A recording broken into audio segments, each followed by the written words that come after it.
पुरानी बात है। एक दूर जंगल के कोने में एक गरीब दूध वाला अपनी पत्नी के साथ रहता था। गोपी रोजाना ही अपनी बकरी से ढेर सारा गाढ़ा दूध निकाला करता था, परंतु उसकी बकरी कोई आम बकरी नहीं थी। उसके दूध में रोजाना कुछ हीरे निकलते थे। देखो स्वामिया, अब तो हमारी बकरी दूध में हीरे भी देने लगी है, परंतु इस बात का मेरे भाई को बिल्कुल भी पता नहीं चलना चाहिए। अब तो मेरा भाई भी मेरे ही साथ काम करता है, हमें उससे ये बात छुपा कर रखनी होगी।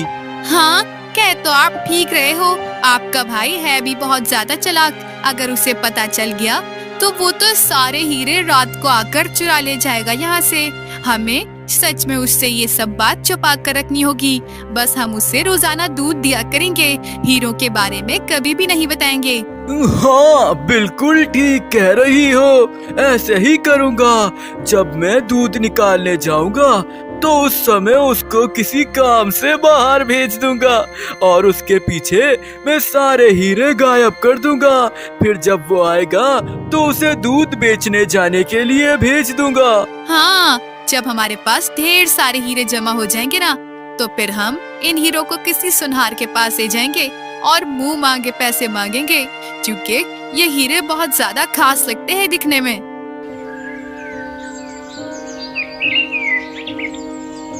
गोपी और रमन दोनों भाई ही गरीब थे, परंतु वो सेठ रमन लाल के घर पर काम करते थे। इसी कारण से सेठ रमन लाल ने उनको रहने के लिए घर भी दिया हुआ था। परंतु आज सेठ रमन लाल ने किसी गुस्से में आकर उन दोनों को अपने पास बुलाया था। हाँ भाई, अब तुम दोनों भाई मुझे यहाँ एक साथ बर्दाश्त नहीं हो रहे हो। तुम दोनों मिलकर कुछ भी काम नहीं करते हो, दोनों मुझे बेवकूफ बनाए जा रहे हो। अब मैं तुम में से किसी एक को आज निकालने वाला हूँ। अब तुम दोनों में से तय कर लो किसको जाना है यहाँ से। मैं यहाँ तुम दोनों की बकवास सुनने नहीं आया हूँ। जल्दी करो, जल्दी करो, जिसको जाना है जाए यहाँ से। अब तुम दोनों में से किसी एक को ही मैं यहाँ पर रख सकता हूँ, उससे ज्यादा मेरे पास पैसे भी नहीं है तुम दोनों को देने के लिए। अब मैं मुफ्त की रोटी नहीं खिलाता किसी को। सेठ जी, ये आप क्या कह रहे हो? ऐसे तो हम दोनों रास्ते पर आ जाएंगे। आप हमें इतनी पगार तो देते नहीं थे कि हम अपना अच्छा सा कोई रहने का घर बना लेते। इसीलिए हमारे पास रहने को तो कोई जगह नहीं है अभी। देख वर्मा, तू ही समझा सेठ जी को कुछ, इनको तो समझ में नहीं आ रही है। ऐसा समझते हैं कि हम इनके गुलाम हैं, गुलाम। थोड़े से ही पैसों में ये हमें जब तक काम पर रखना चाहे जब तक रखे और जब चाहे निकाल दे। ऐसा तो नहीं होता। हाँ, गरीबी तो इतनी है और ऊपर से जबान 10 गज लंबी। मेरे सामने बकवास करने की जरूरत नहीं है। सुन वर्मा, तुझे अगर यहाँ रहना है तो रह ले, अपने भाई को यहाँ से जाने दे। ये बहुत ज्यादा जबान लड़ा रहा है, मैं इसे यहाँ रखना भी नहीं चाहता हूँ। हाँ सेठ जी, मैं तो आपके साथ ही रहने वाला हूँ। आपके सारे काम मैं ही करूँगा आपसे।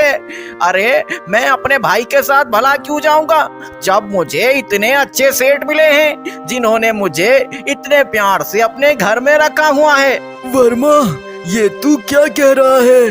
तुझे तो मेरा साथ देना चाहिए और तू मेरा ही भाई होकर इस लालची सेठ का साथ दे रहा है। ये लालची सेठ है, आज अगर मुझे निकाल रहा है तो कल तुझे भी निकाल देगा। अरे बस करो भैया, बस करो। मैं अब और ज्यादा अपने प्यारे सेठ जी की बुराई नहीं सुन सकता हूँ। मैं तुमसे हाथापाई ना कर बैठूं। चले जाओ यहाँ से, कोई जरूरत नहीं है मेरे सेठ जी को परेशान करने की बिल्कुल भी। ये हुई ना कोई बात। अब तू मुझसे बहुत ज्यादा जबान लड़ा रहा था, निकल जा यहाँ से, चला जा मेरा घर छोड़ के। मैं अब तुझे यहाँ पर नहीं रखूंगा अपने पास। और तेरा भाई बहुत समझदार है, जो उसने कोई भी बेवकूफी नहीं की तेरे साथ जाकर। बस यूं ही सेठ रमन लाल गोपी को अपने घर से निकाल देता है और गोपी का सगा भाई भी गोपी के किसी काम नहीं आता। गोपी यूं ही दिन भर मारा मारा धूप और गर्मी में अपनी पत्नी के साथ फिर रहा होता है।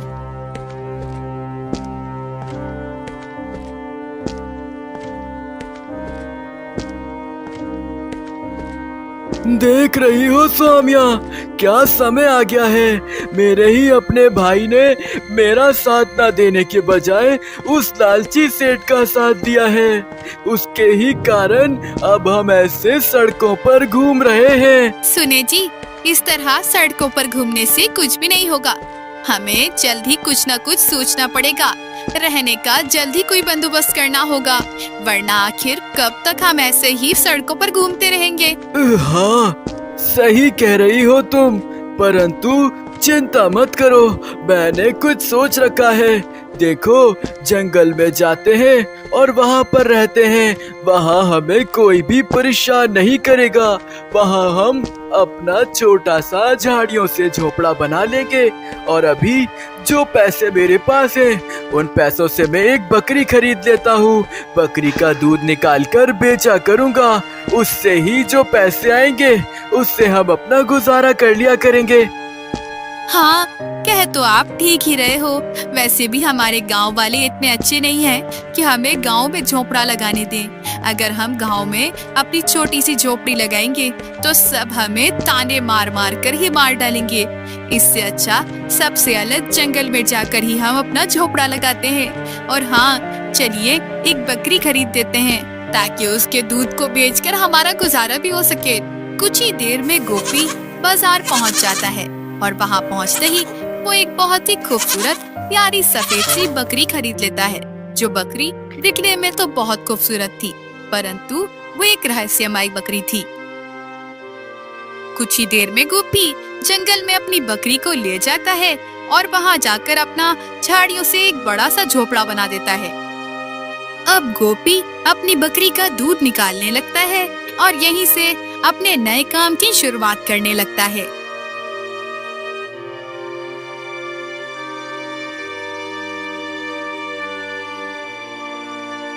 वे बकरी एक रहस्यमयी बकरी थी। इसी कारण से उस बकरी के दूध में ढेर सारे हीरे निकलते हैं। अरे बाप रे बाप, ये देखो सौम्या, इस बकरी के दूध में से इतने सारे हीरे निकले हैं। इनकी चमक तो देखो, कितने ज्यादा चमक रहे हैं ये हीरे। पता नहीं कितने महंगे होंगे। हाँ, चमक भी बहुत रहे हैं और ये तो महंगे भी बहुत ज्यादा लग रहे हैं। परंतु मुझे तो समझ नहीं आ रहा है, बकरी के दूध में ये हीरे कहाँ से आए होंगे। कहीं ये बकरी कोई जादुई बकरी तो नहीं है, जैसे कि हमने एक बार सुना था कि किसी की मुर्गी ने सोने का अंडा दिया था। हाँ, बिल्कुल ऐसा ही होगा। जब लोगों की मुर्गियां सोने के अंडे दे सकती हैं, तो भला हमारी ये बकरी अपने दूध में हीरे क्यों नहीं दे सकती। जरूर ये कोई ना कोई जादुई बकरी है। तो फिर क्या कहते हो अब आप, हमें क्या करना चाहिए? क्या हम इन हीरों को बेचने जाकर, या फिर हमें अभी अपने पास संभाल के रखने चाहिए ये हीरे? और पता नहीं, क्या पता कल भी जब ये बकरी दूध दे तो उसमें भी हीरे निकले। अरे हाँ, कह तो तुम ठीक रही हो सकता है कल भी इसके दूध में से हीरे निकले। फिर हम एक काम करते हैं, इसके हीरे एक साथ जमा कर कर ही बेचेंगे।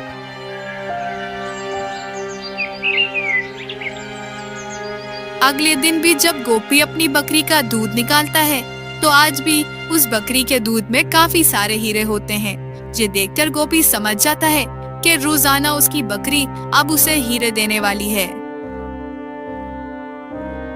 दूसरी तरफ गांव में वर्मा से आज छोटी सी गलती हो गई होती है, जिस गलती पर उसका सेठ आज वर्मा को भी घर से बाहर निकाल रहा होता है। और क्षमा कर दीजिए सेठ जी, मुझसे वो गलती जानबूझकर नहीं हुई है। गलती से कर दी थी मैंने वो गलती। क्षमा कर दीजिए सेठ जी, क्षमा कर दीजिए। मुझे इस तरह से घर से मत निकालिए।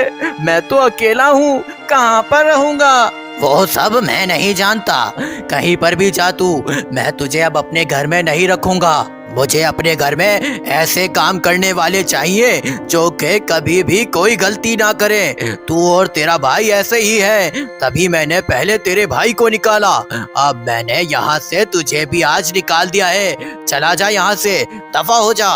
इसका मतलब सेठ जी, भैया सही ही कह रहे थे कि आप बहुत ज्यादा लालची हो। जब आपका काम पूरा हो जाएगा तो आप मुझे भी यहाँ से निकाल दोगे, और आपने वैसा ही किया।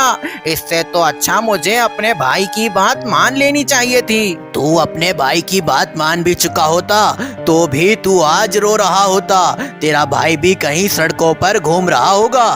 तू भी निकल जा यहाँ से, और जा और अपने भाइयों के साथ जाकर ऐसे ही सड़कों पर घूम। बस अब यूं ही सेठ रमनलाल वर्मा को भी अपने घर से बाहर निकाल देता है और वर्मा को अपनी गलती का अच्छे से एहसास होता है। लालची सेठ, इसकी बातों में आकर मैंने अपने भाई से लड़ाई कर ली। अब पता नहीं वो मुझे क्या कहेगा जब मैं उसके पास जाऊंगा। जाता हूँ उसके पास, देखता हूँ कि वो क्या काम कर रहा है। अगर कोई सही काम कर रहा होगा तो मैं भी वही काम करके अपना गुजारा तो कर लूंगा कम से कम। अब वर्मा अपनी गलती पर पछताता हुआ अपने भाई गोपी के पास आ जाता है काम मांगने के लिए। अरे वर्मा, क्या हुआ? तू यहाँ पर क्या कर रहा है? तू तो सेठ के साथ रह रहा था ना, फिर भला यहाँ पर क्यों आया है? तूने मेरे साथ अच्छा नहीं किया। चला जा यहाँ से, यहाँ पर आने की जरूरत नहीं है तुझे। गोपी भाई, मुझे क्षमा कर दो, मुझसे बहुत बड़ी गलती हो गई है। मैंने उस सेठ का साथ नहीं देना चाहिए था। तुम सही कह रहे थे, वो सेठ बहुत लालची है। उसका काम पूरा होते ही आज उसने मुझे भी अपने घर से बाहर निकाल दिया है। वो तो मैंने तुझे पहले ही बता दिया था, परंतु तू किसी की सुनता कहाँ पर है? करके देख ली ना तूने अपनी। अब क्या मिला तुझे? उस सेठ ने तुझे लात मार के अपने घर से बाहर निकाल दिया। ना ही इज्जत रही और ना ही रहने को कोई जगह। अब यहाँ पर क्यों आया है? गोपी भैया, मुझे क्षमा कर दो, मुझसे बहुत बड़ी गलती हो गई है। मैंने तुम्हारे साथ ऐसा नहीं करना चाहिए था, परंतु मुझे क्षमा कर दो। अब मैं यहाँ पर तुम्हारे पास कोई काम मांगने के लिए आया हूँ। अगर कोई काम हो तो मुझे दे दो। हाँ, मैं तुम्हारे साथ रहूँगा नहीं, पर कोई काम हो तो जरूर दे दो। ठीक है, मैं तुझे यहाँ पर रहने तो कभी भी नहीं दूंगा, परंतु हाँ, मेरे पास काम जरूर है। काम मैं तुझे दे सकता हूँ। तू एक काम कर, मैंने दूध बेचने का काम शुरू किया है। अभी तू यहाँ से जा और थोड़ी देर के बाद आना। मैं तुझे जब तक बकरी का दूध निकाल कर दे दूंगा, फिर तू वो दूध ले जाकर जिन जिन घरों में मैं कहूँ उन घरों में दे देना और उनसे पैसे भी वापसी पर ले आना। ठीक है भैया, तुम्हारा बहुत बहुत धन्यवाद जो तुमने मुझे काम दिया। अब इस काम से मैं अपना कुछ ना कुछ गुजारा तो कर ही लूंगा। ठीक है, फिर मैं जाता हूँ और थोड़ी देर के बाद दूध लेने के लिए आता हूँ।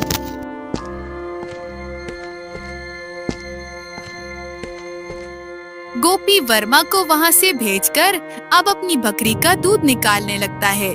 गोपी वर्मा को हीरों के बारे में नहीं बताना चाहता था, इसी कारण से उसने वर्मा को वहाँ से भेज दिया था।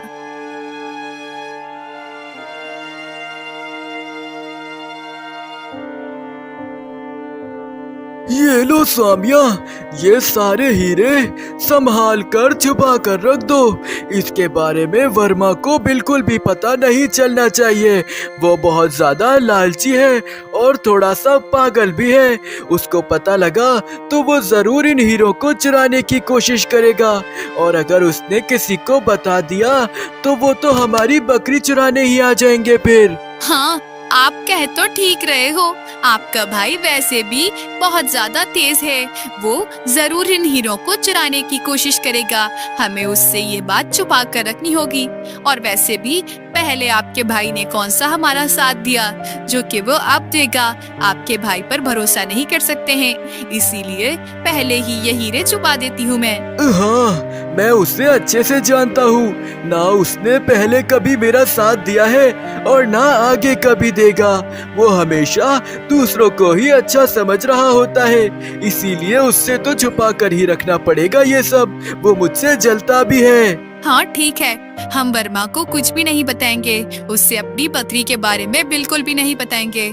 और हाँ, मैं जल्दी से बस ये हीरे छुपा देती हूँ, फिर आप उसको यहाँ पर बुलवा लीजिए और दूध भी भिजवा दीजिए लोगों के घरों पर। जब हमारे पास ढेर सारे हीरे जमा हो जाएंगे तो हम उन हीरों को बेचकर जो भी पैसे होंगे उनमें से कुछ पैसों से हम वर्मा को भी एक नया घर लेकर दे देंगे, ताकि वो भी खुश रह सके। बस अब स्वामिया वे हीरे छुपा देती है। इतने में वर्मा भी वहाँ पर दूध लेने के लिए आ जाता है। हाँ वर्मा, आ गया तू। ये ले, दूध निकाल कर रख दिया है मैंने।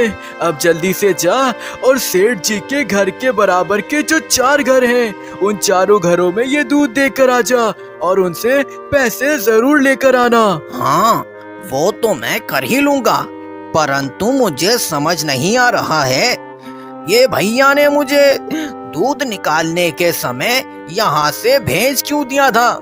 ये मेरे सामने भी तो दूध निकाल सकते थे ना बकरी का। मुझे लगता है जरूर कोई ना कोई बात है जो मुझसे छुपाई जा रही है। आज मैं छुप कर देखूंगा कि आखिर ऐसा भी क्या है। बस ऐसा सोचकर वर्मा वहाँ से वे दूध लेकर चला जाता है।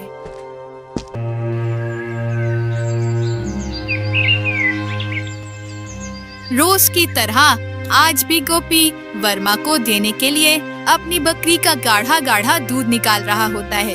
तभी रोज की तरह उस बकरी के दूध में से आज भी हीरे निकलते हैं, परंतु आज ये सारा माजरा छुपकर वर्मा देख रहा होता है।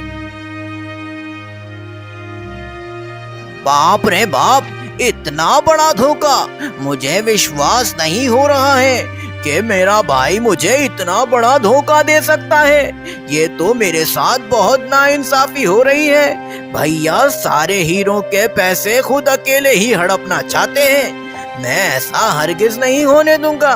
एक काम करता हूँ, जाकर इस बकरी के बारे में महाराज को बता देता हूँ। ये तो कोई रहस्यमयी बकरी लगती है। इस रहस्यमयी बकरी के दूध से रोजाना ऐसे ही हीरे निकलते हैं। महाराज इस बकरी को देखकर बहुत ज्यादा खुश हो जाएंगे और खुश होकर मुझे ही इनाम देंगे।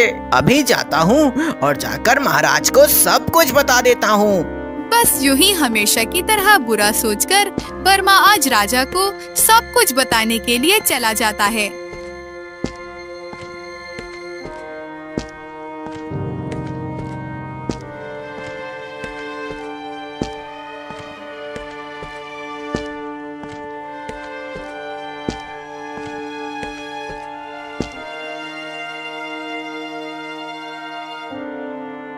कहो, क्या कहना है तुम्हें? क्यों आए हो? यहाँ पर कैसे आना हुआ तुम्हारा? क्या कोई समस्या है या हमसे कोई मदद मांगना चाहते हो तुम? बताओ, किस लिए आए हो तुम यहाँ पर आज? महाराज, मैं यहाँ आज अपने लिए नहीं, बल्कि मैं तो यहाँ आपके लिए आया हूँ। जंगल में मेरा भाई रहता है, उसके पास एक बहुत ही रहस्यमयी बकरी है। वो रोजाना दूध में हीरे भी देती है। अच्छा, क्या सच में ऐसी भी कोई बकरी होती है? अगर इस तरह की कोई बकरी है तो वो तो सिर्फ हमारे ही पास होनी चाहिए। किसी आम से गरीब इंसान के पास ऐसी अनोखी चीज ये हमें बिल्कुल बर्दाश्त नहीं है। हाँ महाराज, जभी तो मैं आपको यहाँ पर अपने साथ उस बकरी के पास ले जाने के लिए आया हूँ। वो बकरी सिर्फ आपके पास ही होनी चाहिए। बस मुझे थोड़ा बहुत खुश होकर इनाम दे दीजिएगा महाराज। बस अब यूं ही वर्मा राजा को सब कुछ बता देता है और राजा सिपाही और मंत्री के साथ अब वर्मा गोपी के पास आ जाता है। अच्छा, तो ये है वो रहस्यमयी बकरी जो के दूध में हीरे देती है। ये तो बहुत ही कोई विचित्र सी चीज है। इसे तो सिर्फ हमारे ही पास होना चाहिए। मंत्री, जल्दी से इस बकरी को अपने साथ ले चलो। बस राजा के ऐसा कहते ही अचानक से पूरे जंगल में घना अंधेरा छा जाता है। कुछ ही देर बाद जैसे ही वह अंधेरा दोबारा से हटता है तो वहाँ एक साधु बाबा खड़े होते हैं और वे चारों एक मोटी रस्सी से बंध चुके होते हैं। सुनो गोपी, ये रहस्यमयी बकरी सिर्फ तुम्हारे ही लिए है, क्योंकि तुम बहुत ईमानदार और साफ दिल के हो। इसी कारण से तुम्हें जंगल के देवता ने ये रहस्यमयी बकरी वरदान में दी है। ये बकरी सिर्फ तुम्हारे पास ही जीवित रहेगी। अगर इसे कोई और लेकर गया तो इस बकरी की मृत्यु हो जाएगी और फिर ये बकरी किसी के भी किसी काम की नहीं रहेगी। अब तुम इन सबको यहाँ से जाने देना। अब ये तुम्हारी बकरी तुम्हारे पास से नहीं लेकर जाएंगे। बस साधु बाबा के ऐसा कहते ही राजा समझ जाता है कि वो बकरी उसके लिए नहीं है और वो उस बकरी को छोड़ देता है। अब ये बकरी हमेशा के लिए गोपी की हो जाती है।